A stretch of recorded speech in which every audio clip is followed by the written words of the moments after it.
నమస్తే friends, welcome back to Shreshta kitchen. నేను మీ రవలి.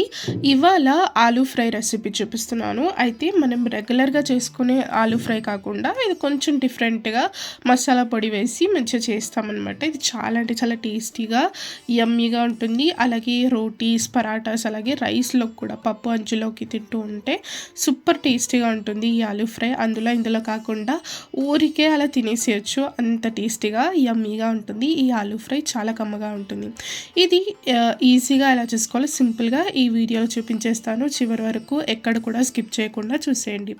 ముందుగా ఆలూస్ని నేను ఇక్కడ రౌండ్గా ఇలా కట్ చేసి పెట్టుకున్నాను, చూసారా కదా. మీకు మీ నచ్చిన షేప్లో ఆలూస్ని మంచిగా కట్ చేసుకొని ఇలా సాల్ట్ వాటర్లో మంచిగా ఇలా వాష్ చేసుకొని తీసుకోవాలన్నమాట. ఇలా సాల్ట్ వాటర్లో మంచిగా వాష్ చేయడం వల్ల ఇవి కలర్ చేంజ్ అవ్వకుండా ఉంటాయి. అలాగే ఇందులోని స్టార్చ్ అంతా కూడా రిమూవ్ అయిపోయి ఆలూ ఫ్రై అనేది మంచి టేస్టీగా కుదురుతుంది. ఇప్పుడు ఒక స్పెషల్ మసాలా పొడిని అయితే మనము గ్రైండ్ చేసుకొని పెట్టుకోవాలి. దానికోసం ఒక 2 స్పూన్స్ అంత ధనియాలు ఇలా పాన్లోకి వేసుకున్నాను. అలాగే 1 స్పూన్ అంత మిరియాలు కూడా నేను ఇందులోకి వేస్తున్నాను. ఆ తర్వాత ఒక 4 ఎండుమిర్చిని నేను ఇక్కడ వేస్తున్నాను. ఇలా ఇవన్నీ వేసుకున్నాక ఒకసారి బాగా కలిపేసుకొని చిన్న ఫ్లేమ్లో బాగా డ్రై రోస్ట్ చేసుకోవాలి. అలాగే ఇందులోకి ఒక 1/2 స్పూన్ ఎంత జీలకర్ర వేస్తున్నాను. అలాగే కొంచెం సోంపు కూడా వేస్తున్నాను. ఇలా అన్నీ కూడా వేయడం వల్ల మంచి టేస్ట్ వస్తుంది. అలాగే కొంచెం నేను ఇక్కడ కస్తూరి మేతి కూడా ఇందులోకి వేసుకుని మంచిగా డ్రై రోస్ట్ చేసుకుంటున్నాను. కసూరి మేతి వల్ల మంచి టేస్ట్ వస్తుంది ఈ ఆలూ ఫ్రైకి. తప్పకుండా వేసి చూడండి, సూపర్గా కుదురుతుంది. ఇవన్నీ కూడా మంచిగా రోస్ట్ అయ్యాక వీటిని మిక్సీ జార్లోకి తీసుకొని కొంచెం చల్లారాక పౌడర్ లాగా చేసుకుని రెడీ చేసేసుకుందాం. చూసారు కదా, మసాలా పొడి అయితే నాకు ఇక్కడ రెడీ అయిపోయింది. ఆలూ ఫ్రైని ఈజీగా అలా చేసేసుకోవాలి. ఇప్పుడు నేను మీకు చూపించేస్తాను. స్టవ్ మీద కడాయి పెట్టేసుకొని ఇందులోకి ఫ్రైకి సరిపడా ఆయిల్ వేసుకొని కొంచెం నేను ఇక్కడ ఆవాలు వేసుకుంటున్నాను. అలాగే ఇంగువ పొడి కూడా. ఇంగువ అస్సలు మర్చిపోకుండా వేయండి, సూపర్ ఫ్లేవర్ఫుల్గా ఉంటుంది.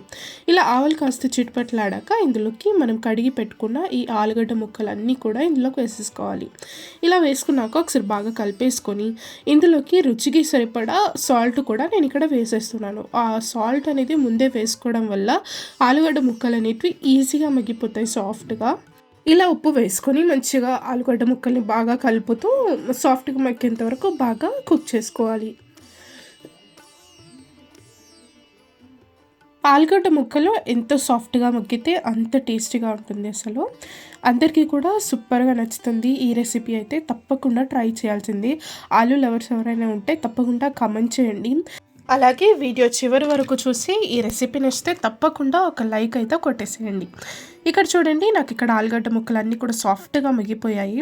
ఆ తర్వాత నేను ఇక్కడ కొంచెం అల్లం వెల్లుల్లి పేస్ట్, అలాగే కొంచెం ఒక 1/2 టీ స్పూన్ అంతా పసుపు కూడా వేసుకొని ఒకసారి బాగా కలిపేసుకొని ఈ ఆలుగడ్డ ముక్కలతో పాటు బాగా కలిపేసుకుంటున్నాను. ఈ అల్లం వెల్లుల్లి పేస్ట్లోని పచ్చిదనం అంతా కూడా పోయాక మిగతా ఇంగ్రీడియంట్స్ వేస్తున్నాను నేను ఇక్కడ. ఇలా ఒకసారి ఆలుగడ్డ ముక్కలన్నీ కూడా సాఫ్ట్గా మగ్గాక మాత్రమే ఇందులోకి మనము కారం వేసుకోవాలి. నేను ఇక్కడ ఒక 2 స్పూన్స్ అంత కారం వేసుకుంటున్నాను. మీరు మీ స్పైస్ లెవెల్కి తగ్గట్టు కారం వేసుకొని ఇలా ఒకసారి బాగా కలిపేసుకోవాలి. ఇలా కారం ఒకసారి బాగా కలిపేసుకున్నాక మనము ముందుగా పౌడర్ చేసి పెట్టుకున్న మసాలా పొడి అంతా కూడా ఇందులోకి వేసేసుకుందాము. ఇలా ఈ మసాలా ఇందులోకి వేసుకున్నాక మంటను లో ఫ్లేమ్లో పెట్టుకొని మాత్రమే ఇదంతా కూడా బాగా కలుపుకోవాలి. ఇందులోకి లాస్ట్లో నేను ఇక్కడ ఆమ్చూర్ పౌడర్ కూడా ఒక 1/2 స్పూన్ అంత వేస్తున్నాను. ఇలా ఈ మసాలా పొడులన్నీ కూడా ఈ ముక్కలకి బాగా పట్టేలాగా ఒకసారి బాగా కలిపేసుకుని మంటను లో ఫ్లేమ్లో పెట్టి ఒక 2-3 నిమిషాల సేపు బాగా మగ్గించుకుందాము. ఇలా ఈ ఫ్లేవర్స్ అన్నీ కూడా ఆలుగడ్డ ముక్కలకి బాగా పట్టేసి చాలా అంటే చాలా టేస్టీగా యమ్మీగా ఆలూ ఫ్రై అయితే రెడీ అయిపోయింది. లాస్ట్లో కొంచెం కొత్తిమీర వేసేసుకొని ఒకసారి బాగా కలిపేసుకుందాము. ఇంతే అండి, చాలా సింపుల్గా మనకు ఆలూ మసాలా ఫ్రై అయితే రెడీ అయిపోయింది. ఈ రెసిపీ తప్పకుండా ట్రై చేసి మీకు ఎలా కుదిరిందో నాతో కామెంట్ సెక్షన్లో షేర్ చేసుకోవడం అస్సలు మర్చిపోకండి. వీడియో నచ్చినట్లయితే తప్పకుండా వీడియోని లైక్ చేయండి, షేర్ చేయండి. మన ఛానల్ని సబ్స్క్రైబ్ చేసుకొని పక్కనే ఉన్న బెల్ ఐకాన్ కూడా ప్రెస్ చేయడం వల్ల నేను పెట్టే ప్రతి ఒక్క వీడియో మీకు నోటిఫికేషన్ వస్తుంది. మరిన్ని టేస్టీ రెసిపీస్ కోసం చూస్తూనే ఉండండి మన శ్రేష్ఠ కిచెన్. Thank you.